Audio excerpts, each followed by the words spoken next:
Today we welcome as our guest speaker, Ambassador David Carnes, and I'm going to read this. You know I never do, but this I have to. Ambassador David Carnes first entered the British Foreign Service in 1993. After working in roles in London, Geneva, and Tokyo, he served as British Ambassador to Sweden 2015 to 2019, then spent 6 years at a Norwegian energy company, Equinor, as Vice President of Political and Public Affairs, before returning to diplomatic service for this posting in Argentina. I hear someone's cell phone. Better not be mine. Ambassador Carnes said in a statement, "I feel very honored to be able to represent my country in Argentina the very year of the bicentenary of our diplomatic relations. In these 200 years, we have cultivated cooperation in such diverse areas as trade, politics, science, and culture, and that already forms part of our identities as Brits and Argentines. I hope to strengthen these ties and support that which is clearly a priority for our Prime Minister and Argentina's President, growth and prosperity." In his talk today, the ambassador will address politics and the media. So excited. This talk, that was my outside voice, wasn't it? This talk will reflect on the essential relationship between politics and the media and on why a healthy public sphere depends on strong, independent journalism. In modern societies, governments cannot function effectively without transparent communication, public scrutiny, and informed citizens, roles that only a free and diverse press can fully play. Both the United Kingdom and Argentina are fortunate to have active, diverse media ecosystems, homes to journalists who do not hesitate to point out when politicians or governments fall short. This constant scrutiny both strengthens democracies and underscores why journalists must be respected and protected, and even when, like all professions, mistakes occasionally occur. Ambassador Carnes.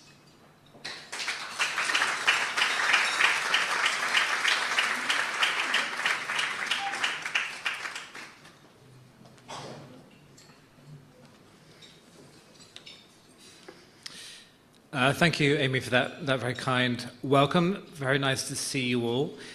So if there are any journalists in the room, and I know there are a couple, just to be clear, this is beyond off the record. This is just me musing a bit just for fun, so please take it in all that spirit. For those of you wearing green, happy St. Patrick's Day. And coming into this building, so one of the great pleasures of being an ambassador is you get to learn quite a lot about your own country. So you will imagine that as a British ambassador here, I've walked into quite a lot of buildings where there are pictures of the islands, as we call them. But it's quite rare to walk into a building where you see a picture of the taking of the frigate Justine by Güemes in 1806. So that's a pleasure. That's good to see. And it's part of our histories. When I was appointed to be ambassador in Sweden, my then Swedish opposite number in London, she said to me, "Congratulations, David. You're going to one of the very, very few countries in the world with which you have not had a war." And that's, I think there are about 7 countries on that list. So just to kick off, so your original American Association of University Women, when it was founded in 1881, Queen Victoria had been on the throne for 44 years. In the UK, the first electric lights came to a first town, and Henry James wrote Portrait of a Lady. Some 50 years later, when you founded here in 1935, the to-be Queen Elizabeth, Princess Elizabeth, was 9 years old and had no idea she was going to be queen. The driving lessons, or the driving test, became compulsory in the UK, and in the world of famous future women were born one Mary Berry, Cook, one Julie Andrews, actress, and one Stella Rimington, who became the first head of the British MI5, which is the American FBI, I guess it is. So that's your history. More recently, my predecessor, Kirsty, who's fantastic, I think she spoke here last year and a couple of years ago on gender equality. But when I got the invitation, I had two cold shivers of fear. The number one, so for those of you who have followed British politics, you may remember a Prime Minister called Tony Blair. And one of his very low points in his time as Prime Minister was speaking to the Women's Institute in the UK. And the reason they went so badly is because he spoke about politics. And they really, really didn't like it. And they slow clapped him, and his blue shirt went sweaty. It was a disaster. It was the start of the end for Tony Blair in 2000. So I would try not to do that. The second shiver was my own. So again, when I arrived in Sweden very shortly afterwards, there is a Swedish, very, very successful woman publisher who publishes magazines for women of all ages. And there was one called the Mappy, which was for women over 50. And every year they had what they called a Mappy Prize. So they gave prizes for women who'd done great things, including an international prize. And that year, when I had just arrived, they gave the International Mappy Prize to Dame Maggie Smith. So Dame Maggie Smith was not going to travel to Stockholm to receive this. So the organizer said, well, would you mind accepting it on her behalf? And I, in my ignorance, said, sure, I'll go.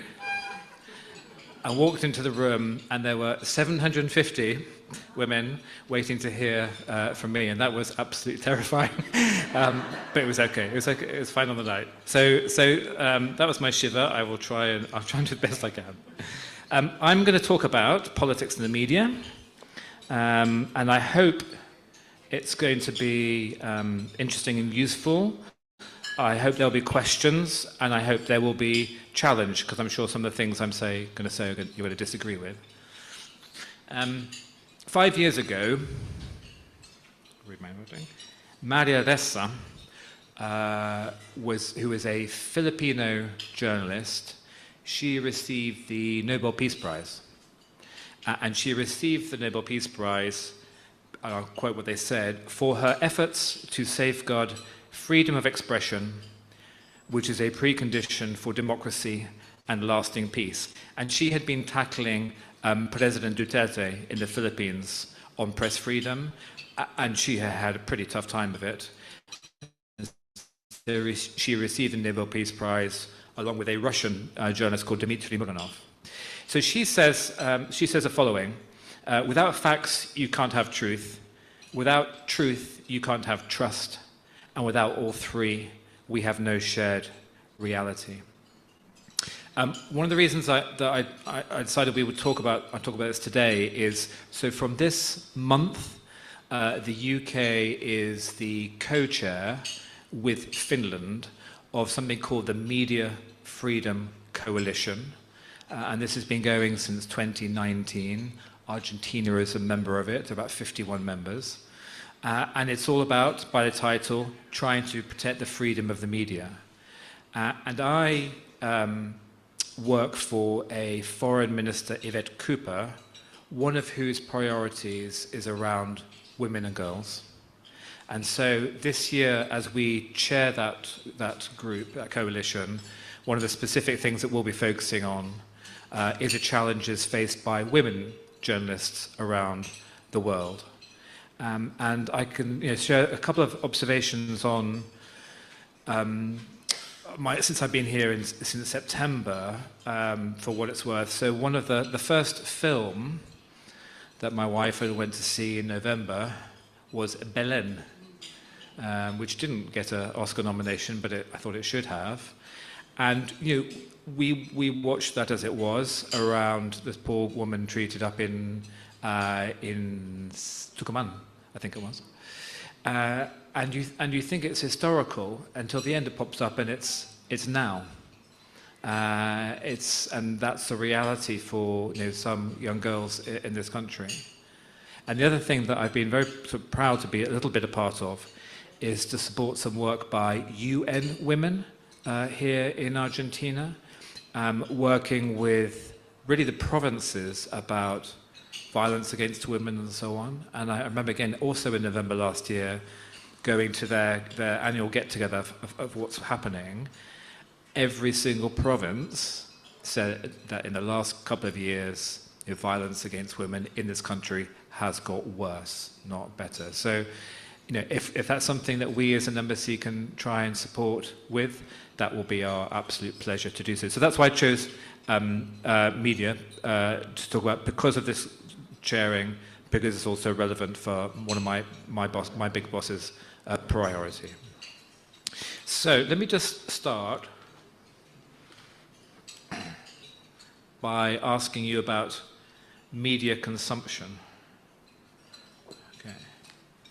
So this is obviously a paper copy of a media. How many of you get your news from a paper copy of a newspaper? Not many. How many of you get it from a digital version of Clarín, Nación, and so on? Okay. How many of you get it from TV? Every day. Come on. How many from radio? Some. How many from social media? So Twitter? Shake of the head. Very big shake of the head. Facebook? Instagram? Or TikTok? Okay. So most here, it's digital, but through the publications of the main organisations here.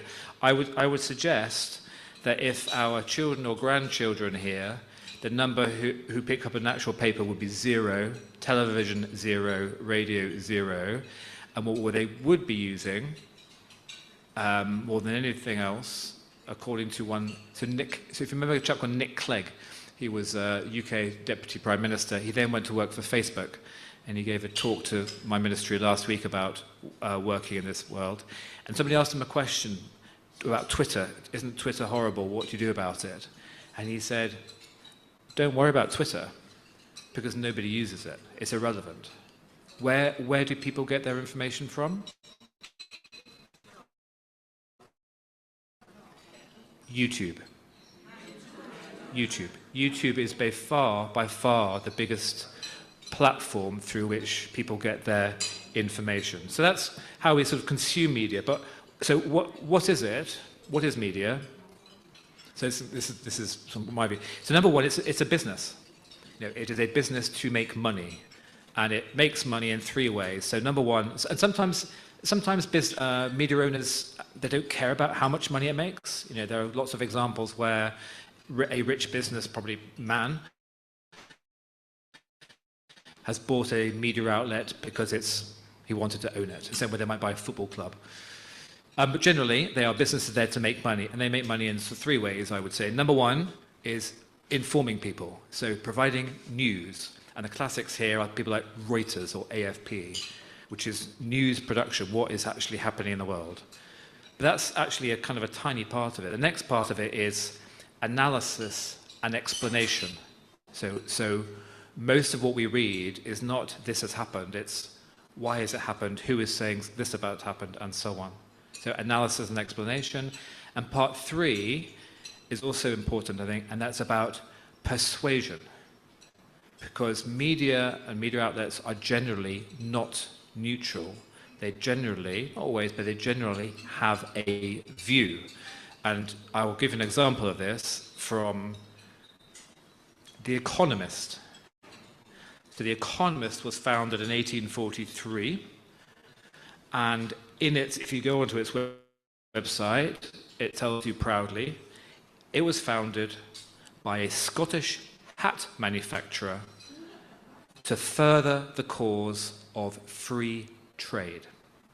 So President Malay will like The Economist because it's all about free trade, but it has a view of the world really around free trade. And if you pick up the Clarín here, it has a view, La Nación has a view, almost all the media outlets that we read have a view, and they try and persuade people of that view. I'll come back to that in a minute. So then how does the media make money? Well, firstly, it makes money via, and these are always changing because the business is changing, it makes money via subscriptions, it makes money by people buying it makes money through advertisement. Some make money through clicks or likes or using the digital apps that they have. But the main thing to say about media making money is that it's really hard to make money on media. So I'm very fortunate. I have a press officer called Oliver who started his career at La Nation, and he works for us. His friends who joined La Nation with him now have to have 2 or 3 jobs to keep food on the table, because it's so hard to be a journalist and make money on it. So it does make money, but it's really hard to do so. There's big pressure. What are the other pressures on the media? Well, there are a lot. So number one, there is now, as we all know, there is a 24-hour news cycle, and every single media outlet has to fill that space. They are expected to fill it all the time. That's a huge amount of content. There's pressure on speed and time. In an era where we all have phones, we all take photographs, we can all be journalists if we want to. Being quick as a media outlet to report on what is going on is intense time pressure driven. The other pressures, I would say, for some media, there's a pressure not just to break stories, but to kind of set the news agenda. So my example I would give here is a UK one where there is a very sort of core morning radio program on Radio 4 called the Today program, and it's kind of the core start of the day news program. But that is a program that clearly tries to set the news agenda for the day across the BBC, and will refer back to itself saying, this morning on the Today, this is what happened. So they're trying to set the agenda and be the reference for news during the day, some of them. And of course, medias are trying to make money. So the pressure on media is absolutely enormous. What about politicians? So politicians aren't there to make money, hopefully. They're there to get elected or re-elected to do what they want to do. And so in terms of media, their absolute priority is to show that they're doing a good job so that they can get re-elected, to show that they have good stories about themselves as people and their parties and so on. They are trying to get their stories across. So if you go back in the UK sort of media, political media, again to Tony Blair's time, the great media guru was a guy called Alistair Campbell, who'd come from the paper, who developed this sort of model of planning government media announcements on a day-by-day basis so that the government news agenda would lead in the news agenda of the country. That has kind of been overtaken now, you would say, by Donald Trump and others who just, what they call flood the zone, just flood the media all day long around the world with what they're saying and what they're doing, and really control what people are talking about. Politicians, they really want to make sure that what we say, they're on the front foot and not on the back foot. So if there's something happening, they're seen to be leading it, they're in charge of it, rather than it's happening to them and they're behind it. And the other pressure on politicians that I see, so I've attended quite a lot of press conferences with my own politicians, is this slight pressure, more slight pressure of a press corps that will, in my words, hunt in a pack. So if you've got a room of press, there will be a story that they're interested in that day, and they'll all circle around that one story. No matter what the minister wants to talk about, no matter what a politician might say, I want to talk to you about, I don't know, Antarctica, and they're saying, no, we're talking about chickens. And they will just ask about chickens, because that's what their story is for the day. And good luck to the politicians. So the media pack hunting is quite high pressure. Stories of the day are very, very limited. So again, on the politicians, the pressures are huge. So you have big pressure on both sides. So my sort of experience of working with the media, just to share that. Different people have different approaches. I quite like it because journalists are super curious. They always ask amazing questions, and they're just generally really interesting people. but others, others are less comfortable, don't like doing that, but I personally quite like it. That doesn't mean I have complete liberty to do what I want. We are quite controlled by our bosses in London, because I'm not a politician. I'm a civil servant, and therefore I have to make sure that I don't get myself and my my government into trouble. So within the realms I'm allowed to, it's quite fun speaking to the media. How do we work with them? In different ways. So one is on that sort of inform and understanding. I think we as diplomats will try and do quite a lot what they want of what we call background briefing, getting to know journalists, just talking about Argentina off the record with The Economist or The Telegraph, whatever it is. So you help mutual understanding, you help to get to know them as people, so that when they are trying to do their job, you have a relationship, you can help them. And then you can help them with interviews, by being available, by giving quotations, by giving copy, by giving them a sort of heads up of what might be coming in terms of events or visitors or what have you, by inviting them stuff and having them part of your society. And that generally I think is easier overseas, where you work more together probably than back at home, where there's much more political control of engagement with the media than there might be over here. But generally, I think we as overseas diplomats will try and engage with the media as we can, and especially UK-based media, where you're actually supporting a UK company. However, sometimes all of this relationship can go wrong. I'm going to give a few examples of where it's gone wrong, and kind of think about, well, whose fault was it, or was it both people's fault? So one example, and this was in the media yesterday. So this was the BBC versus Donald Trump. So you might remember that after Trump lost the presidential election to Joe Biden, there was a lot of talk about whether Trump was trying to have an insurrection against that election, was he accepting the results of it or not. And the BBC it had a program called Panorama, which did a program about this. And it used speeches from Trump, which gave the impression that essentially that Donald Trump had been inciting a revolution.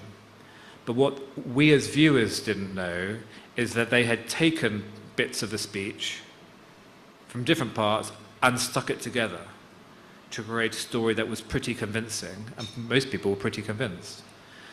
A couple of years, some years later actually, Trump, it came out that this had essentially been a false reporting by the program, and the Director General of the BBC lost his job, the program lost their job, and then Trump said, I'm going to sue the BBC for $10 billion. And so the BBC has just submitted, its lawyers have submitted to the court, I think in Florida, saying that the case should be dismissed because the program wasn't shown in the US, and therefore there can be no damage. So this is a really interesting dilemma, which is, did Trump do bad stuff around that election of Joe Biden? Most people think he did. Was the BBC wrong to report it in that way? I think people were quite shocked that they did when it came out. But is Trump right to go for $10 billion? Probably not. But it's a clear example of where media and politics has clashed, and actually I'm not sure if any of us are better for it with that. So that's one example. Another example, I'm afraid, is also one President Trump. And as we're talking about St. Patrick's Day, this is about an Irish journalist called Neil Stanage. And his run-in with Trump's press secretary, Caroline Leavitt. And this was in January this year, and the headline was Caroline Leavitt saying to Neil, you're a left-wing hack, and going for him in the press call. But if you watch what happened in the interview, I mean, it was really, it's quite interesting. It's quite an interesting kind of question, so I'll share it with you. So what had happened was that the ICE team had just killed a lady called Renee Good. And the journalist, Niall, was asking about this killing. And then in a press conference, Caroline Leavitt asked the journalist back, she said, "Why was Renee Good killed?"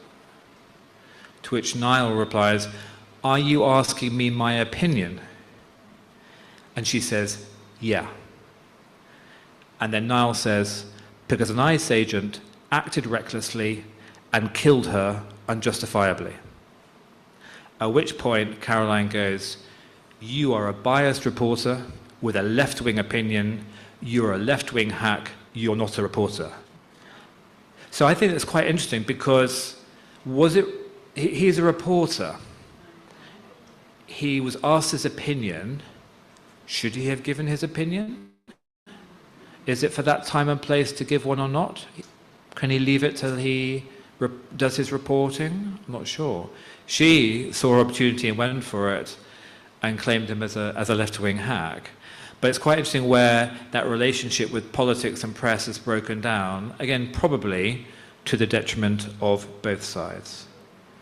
And then I'll give one more, which isn't Trump, and it's a bit closer to home. And this is Clarin yesterday, front page. Revelaciones del caso Libra, Milei habla de una mafia mediática. Yeah? So you have this scandal here about Libra. You have journalists like Clarin and others investigating that scandal. And of course, if you're the politician at the pointy end of that investigation, that's quite uncomfortable. And we know that your president likes a good fight. And so he's giving one. I've visited your newspapers and, talking to them about how it feels being a journalist in this country with this government. It's quite uncomfortable. I'm being mild. It's very, very difficult where you have. You feel as a journalist that you're under threat and under attack, and that can get extremely personal. But again, it's a question of are the journalists doing their job? Have they got their own bias in it? Is it fair, and so on? So trying to get those things through are really super important. But to take it one step further, what happens between the media and politics if it goes really, really wrong? So I have two examples, a couple of examples of this. So one is going back to the UK. So you might remember 10 years ago this year, the UK decided to leave the European Union, and it had a vote about Brexit. And that was a very close referendum, very highly politically charged, and afterwards, the people had decided, so the government enacted that decision. But it was a very, very complicated process. And it was largely led in the end by Prime Minister Boris Johnson, who, as Prime Minister, wanted what he wanted. He had been elected on a slogan of "Get Brexit Done," and he pushed the UK constitution quite hard to try and get that achieved. And he pushed to the extent that there were cases in court against his government saying, you're not allowed to do that, and you're not allowed to do that. And the judges ruled on the law. And there were occasions when they ruled that the government had broken the law. And at that point, in some of the very pro-Brexit press, you had a frontline headline with a picture of the judges saying, traitors. And that led to death threats and all sorts against those particular judges. Now, in my view, that is where that third part of being the media, which is persuading, has essentially gone over the top. It's very legitimate for any media to say, we think the UK should leave the UK, and that's fine. But to put people at risk by putting that type of picture is is beyond, in my particular opinion. But it can get worse than that. So, and that is obviously the worst of all, which is death in both directions. So, since 2000, 16 British journalists have been killed around the world for doing their job. 16. At the same time, in the UK, 2 politicians have been killed because of, one actually was an Islamist attack, one was a far-right attack, but just in a very febrile atmosphere where public attacks on politicians is pretty normal, death threats against politicians, especially women, is really normal, and it just strayed into actual killing. So it can go super, super wrong. Normally it doesn't, but it feels often as that it's sliding down that path to where there's more violence around media reporting and media relations than there has been in the past. To conclude, as much as I can, my takeaway, how to make it better is twofold. And so the first bit is kind of with great power comes great responsibility, or with power comes responsibility. And politicians have power, and the media has power, and they both need to exercise that responsibility in the way they do their jobs to help the rest of us, not just for themselves. And secondly, just to finish with a bit of poetry. It's not poetry, but about poetry. So William Wordsworth described poetry as emotion recollected in tranquility. And going back to what I said about the pressure to be a journalist, the pressure to report, there's not quite enough time for recollection, reflection, tranquility, and so on. But I think if we all gave ourselves a few more minutes space before we print, we probably save ourselves a lot of trouble along the way. So on that note, I'll stop. Thank you very much.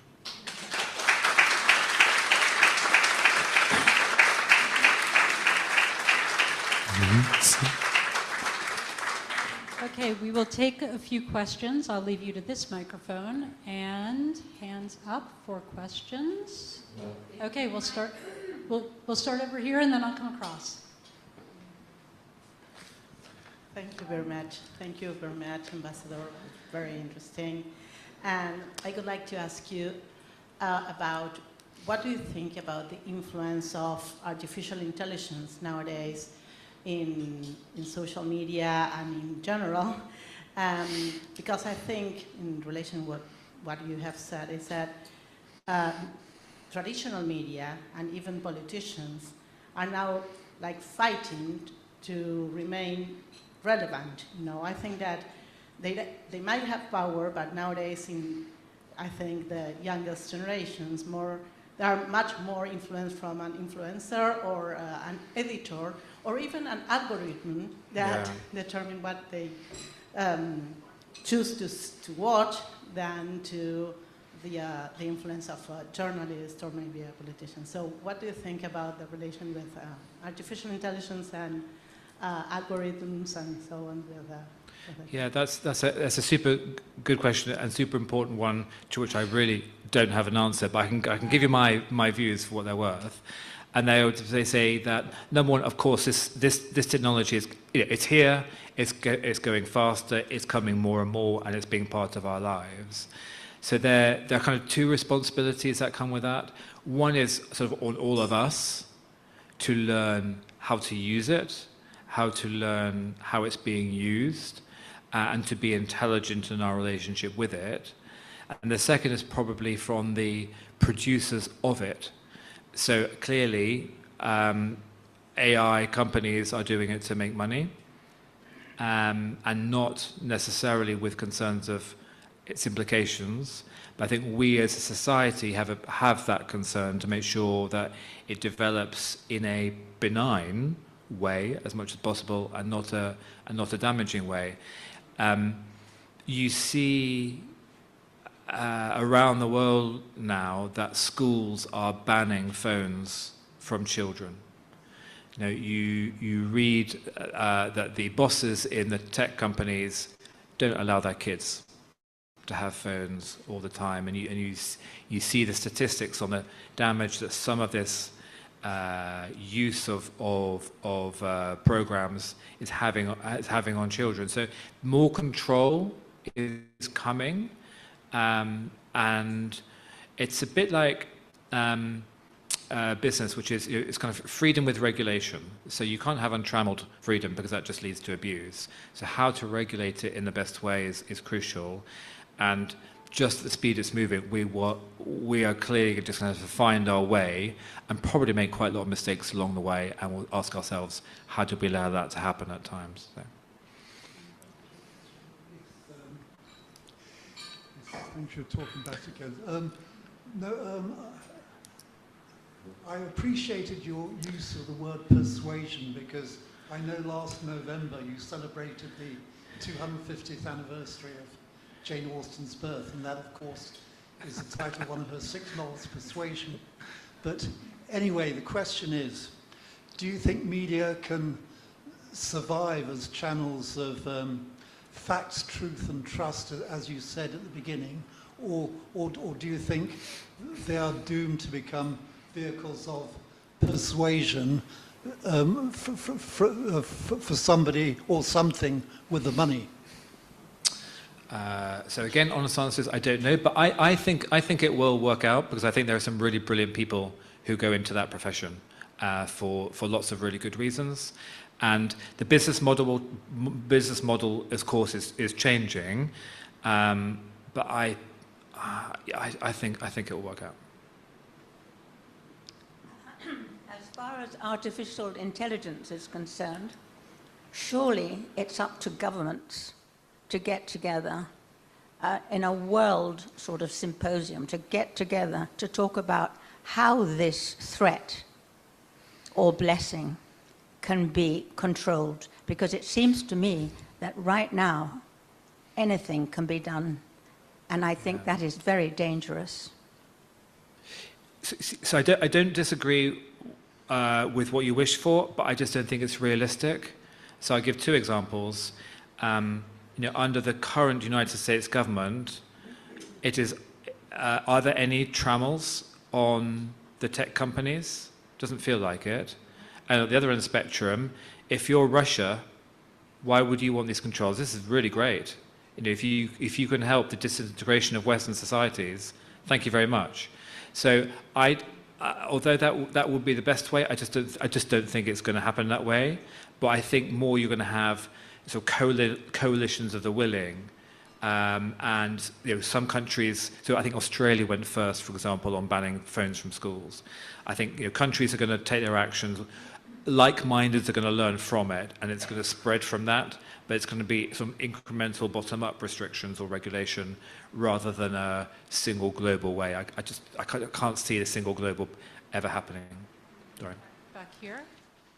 So my question is, given your experiences in many different countries and as an ambassador, how do you stop, or how would you recommend us normal citizens to look at stopping the kleptocracy? The Murdochs, the Ellisons, the people who own all the media, who are getting more and more powerful, more and more channels, more and more, influence to dictate the truth, the persuasion, the whole thing, from happening everywhere in the world? That's a super question. Again, I'm not sure, but I guess you have the you have the power of your choices of who you use, and we all do, and. Rupert Murdoch is this extremely successful media mogul because he has an extremely popular product that lots of people buy. If people don't use it, then that has to change. I would say I think it's the only way, really. Yep. I'd like to riff off of the last question, and that is, we're a private, informal organization. We all would like to foster truth in the world, and do you see a role for our organization or individuals in this organization for doing that? And is there any way we can aid you in your mission in facilitating how you are interacting with the media and how we go forward in this new world? So thank you for thank you for the offer. I think for the most, I think for the most part, most reputable media organisations actually do a good job most of the time, and lots of people are really, really excellent. And I know we've talked about extremes and how things can go really, really wrong. But by and large, when we consume, the stories of the day, you get what you need. So I don't. There are pockets of crisis in this, but I don't think the whole system is a crisis. I think there's an element to just if we can, in our personal choices, rejecting the extremes of it and finding a way to ensuring that we challenge things that are out of order on either side of it, and that's probably the best we can do. Hello, thank you for a great exposition. So I just landed from the U.S. yesterday, and you know who our president is over there. I'm sure you're quite familiar with him. And my question is, how do we deal with a politician who circumvents the media, does not really rely on the media because he himself is his own media? He has been able to get to where he is through wearing the MAGA hat, his own sound bites, his own media company. How do we deal with that? So to be honest, I don't think that's something we need to deal with. I don't think that's a problem.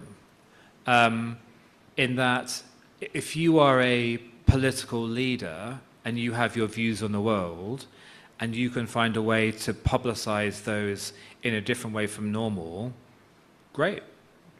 Why not? It's so the kind of the medium of the publicity is not the issue that you're worried about. It's the content. Yeah, and that for needs what that demands is others who have different, or you like better content, being equally as successful in the way they get it across. Incorrect content. Incorrect content. John. Yeah. Mr. Ambassador, thank you very much for your insights. My question is the following. In your opinion, are there ways in which we may strengthen and help the media strengthen the ties between Argentina and the UK, old-time ties, cultural, trade, and the like, and go beyond the lack of trust that we have these times? Thank you. I did not plan that question. So when we have a cultural institute called the British Council, and that does sort of surveys on views of people of each country, and in particular about what do young people think, and what do young Argentines think about the UK? Football, and they also think about music. And that's probably it. Those actually aren't two bad places to start. Sport and music can kind of bring you together. We obviously have, as you heard from Kirsty this time last year, formally a 200-year relationship. The UK was one of the European countries, part of the founding of this country and development in lots of bits of it, lots of great parts of it. We have our differences. We had a conflict 44 years ago. My view on that is actually, time also heals. And my sort of experience of that actually is one of my other postings, which was Japan. So when I first went to Japan, the relationship was still very soured because many British prisoners of war in the Second World War had suffered at the hands of Japanese camps, and was still very, very bitter about it. And that took decades to pass, but it kind of has passed. And I think if you're one of the tens of thousands of veterans here or in the UK, or you're the family of that, for our UK-Argentina conflict, time also has to pass, so it's not raw for you. And I see that. So I've travelled to the islands a couple of times, and the people in charge of in Stanley now were children when the conflict happened. They're not going to forget it. But their children. It's just it's a story. It's a book. It's a history. So I think time does heal, and we've got. There's so much more we could do together. And if I was the Irish ambassador here, or the Spanish, or the French, or the Italian, we would all say, why aren't there just more links between Europe and Latin America? We could do better. So I think we all want to try and do that in our small way. Back to Trump again. When you mentioned the case between Trump and the BBC and the fallout that is this multi-million-dollar lawsuit, and sets a really shocking precedent, really, because, with hindsight, how do you think it could have been handled differently? I think there was a general feeling that the BBC, as an independent British institution, should have been better defended, and that it should have been made clear to Trump that his intervention was in fact interference, and that maybe they should have defended the BBC's role in a democracy. With hindsight, how do you think that could have been handled differently? So again, it's my personal view. So I don't quite agree with that, because I think the BBC got it wrong, and they gave a picture of Trump's speech which was incorrect. So they could have helped themselves by doing correct reporting in the first place. They could probably have made the same point and got the facts right, and not faked the speech. So I think this is the pressure on media, which is to go to be fast, to be instant actually, and then also to often to persuade. And this is why the Director General resigned, because they accepted they got it wrong. I mean, I don't think that the way that President Trump is now trying to sue them is a surprise, because he's sued quite a lot of media outlets for things he doesn't like. But this is a kind of contract which is, if you are media reporting, that attention to detail to get it right. And BBC generally is really good at this, but make sure you get it right, and then you're going to be much solider against any attacks. Yep. Hi, Ambassador. As a British citizen, do you think Tommy Robinson and Katie Hopkins are getting it right when they report on the challenges to multiculturalism in the UK, or do they exaggerate the problems that right now the UK is facing? Yeah, that's... So I've heard Tommy Robinson speak, not in the UK because he's not allowed to, but I was at a political event in Denmark. And my sort of analysis of the UK since the end of the Second World War is that there have been waves of immigration from the 50s till now. So you had, straight after the war, you had India, Pakistan, and the Caribbean who came to do jobs. And that led to a period in the 70s, 60s, 70s, which was very difficult. Racial relations were really, really hard. There were lots of riots. And then it went calm. Actually, then it went pretty calm. Then in the 2000s, you had the opening up of the European Union and the joining of from the east part of the European Union, countries like Poland and others into the EU. At that time, there was an assumption in Britain that actually not many people would come from Poland and elsewhere, and they were wrong. And 1 million people came from Poland to live and work in the UK because they got better jobs. And they came and worked in parts of the country which were poor, and they changed society. And people said, well, we don't want our society changed by people coming in, and that's one of the reasons that led to Brexit. At the same time, you had a sort of a incessant series of crises with the Arab Spring, with the Afghan War, the Iraq War, and others. and then a sort of incessant flow of refugees to Europe, because frankly, why wouldn't you? You know, Europe is rich and safe, and you can have your lives there. If I had been a Syrian refugee in 2014, and I heard Angela Merkel saying, "Come," I'd have gone, 100%. Why not? It's your family. But again, those numbers mean, again, a change, you know, a fast change of society, which people are worried about. And they're worried about, you know, the UK is a small country. It's smaller than Buenos Aires province, with a population of 70 million people. Yeah, that's a lot of people in a small area. And if you're having immigration of 200, 300, 400, 500,000 people a year, up to 1 million a year, okay, that means you've got to build a city of 400,000 people every year with how many hospitals, how many schools, how many this, roads. So it's huge pressure on society to manage that change, which I think people are concerned about how the society is developing. But interestingly, at the same time, we've also had immigration which has been completely invisible. So we took, I think, 200,000 people from Hong Kong. Yeah, after the Chinese crackdown on democracy in Hong Kong, nobody's noticed. It's been completely fine. We've taken, again, a couple of 100,000, I think, from Ukraine in the Ukraine war. Again, it's not politically difficult. So I think the position is nuanced, and I think that nuance also reflects that UK is a nation of emigrants. So about 500,000 people a year leave the UK, and some are Brits going to retire in Spain or live in Australia, what have you. So it's a country, it's a global country of absolute flux.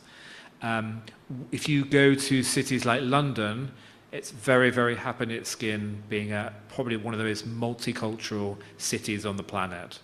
But if you go to some of the poorer parts of the country that are struggling, see a country that they're worried about, you understand it. And then you see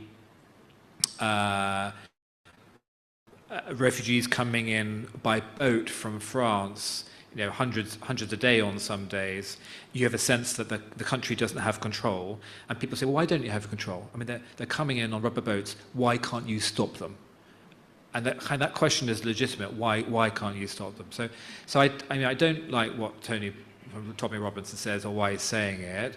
I do understand the concern, but I also think these things are cyclical, and actually long term we're pretty good at integrating people from different countries, and you just see that in the sort of most integrated parts of the country, it works okay. Yeah. We have just a couple more questions. But do come back if you want. Go on.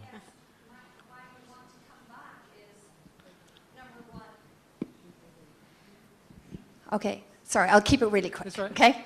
I'm just a troublemaker and a barrister from Ireland, so you know I'm a troublemaker. Number one, the Refugee Act says you have to seek asylum in the first safe country you arrive in, so we'll leave that aside. My main thing is, should Tommy Robinson have the right to talk about this, or should he be banned? There is no freedom of speech for him. I think he's talking about the challenges of integration.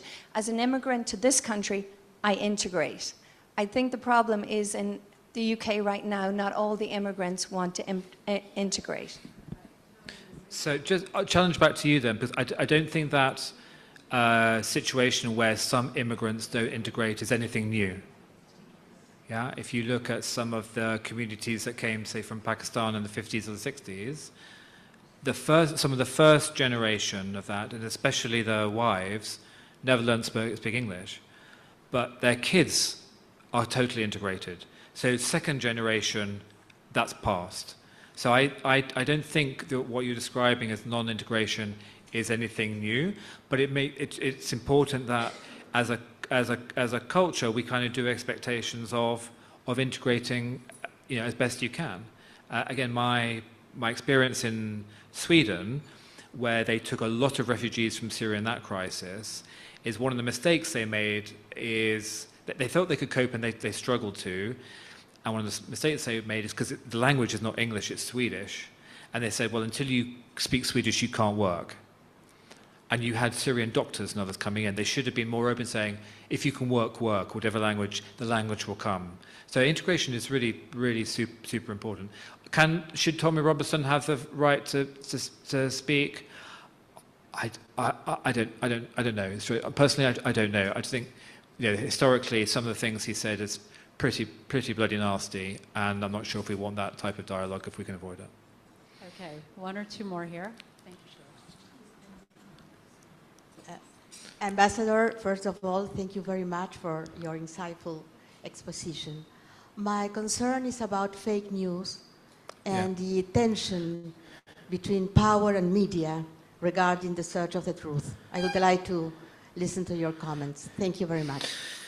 So fake news. So actually going back to your question around the power of politicians to make their own news, fake news is not just from the media. Fake news is from lots of directions.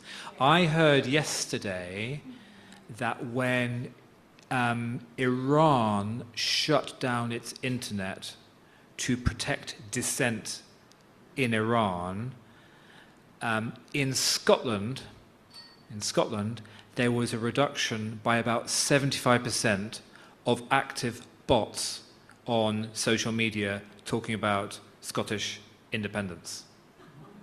Okay, so we just don't know who is doing what and why they're doing it, but there's definitely a lot of it about. So that importance of trying to be as intelligent consumers as you can, understanding as much as you can who is writing it, where they're coming from, trying to get as broad a spread of information as you can, so that you can come to a kind of a more balanced judgment and don't live in your own little bubble. Going back to the Brexit example in the UK, a lot of people who lived in the bubble of sort of pro-European bubble weren't listening to what happened outside, and so they just kind of missed the mood of the country when that vote went that way. So enlarging your sphere of who you listen to, even if you don't like it. Even if it's Tommy Robinson, sometimes it's worth listening to really different points of view because it helps you understand where then people might be coming from. And I think that's an excellent place to end. And I also don't want to take up too much of your time. So I'm actually going to turn this microphone off and share yours. Okay.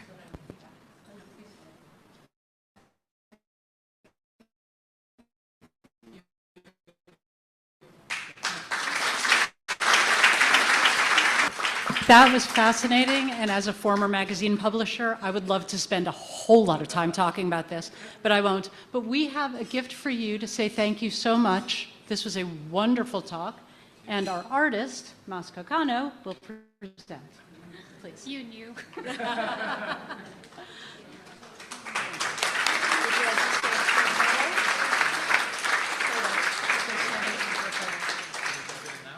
Yes, please. Yes, so we can take photos. It might be a huge surprise.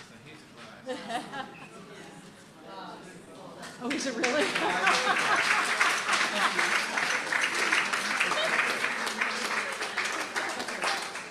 I have that hanging in my home as well. Yes. Thank you all. This was fabulous, Ambassador. Thank you so much. It was a wonderful, wonderful talk. I hope to see everybody here next month. I hope to see this many people and more. Please bring a friend. And thank you. We are done. Thank you all.